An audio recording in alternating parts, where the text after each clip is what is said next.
Be ready for the without stop dictation. Start.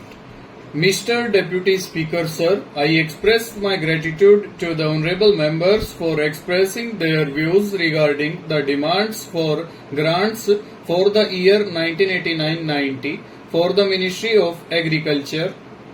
It is a matter of gratification that most of the honorable members have appreciated and have expressed their satisfaction regarding the working, the achievements, and future planning of the Ministry of Agriculture.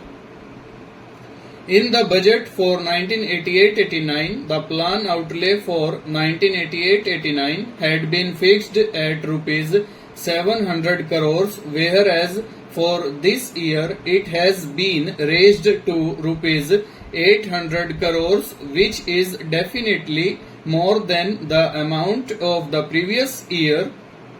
In this connection, the honorable members have made a mention of a number of schemes. They have demanded special programs to be introduced in their respective areas. Provisions have been made in this budget.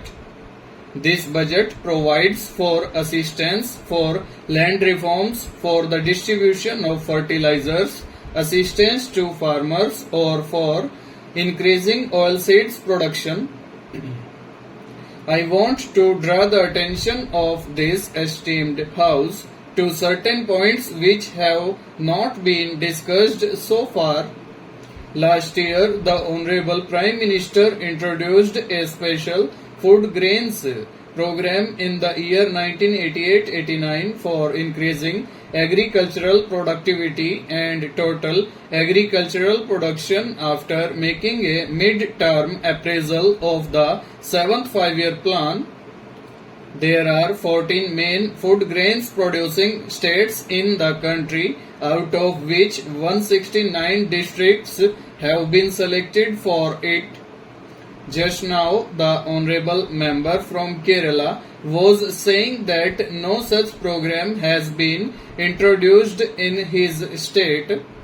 I want to inform him that this program has been introduced only in the main districts of the major food grains producing states because it was a special food grains program, as is clear from its name, and the esteemed House will agree with me that this year we have achieved a record production.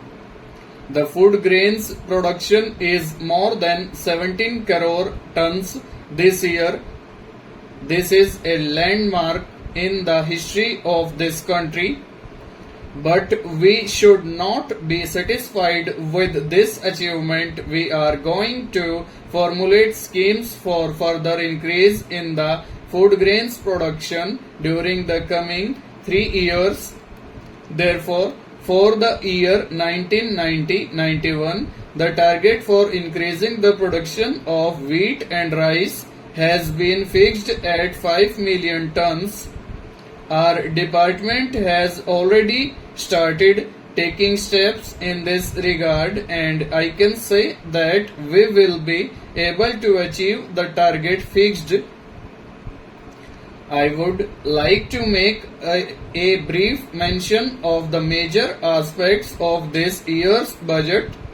Several honorable members have expressed their views in the matter. Firstly, the percentage of bank loans in the agriculture sector is being increased from 17% to 18%. An additional amount of rupees 4,000 crores will be given as loans. The rate of interest has been reduced from 14% to 12%.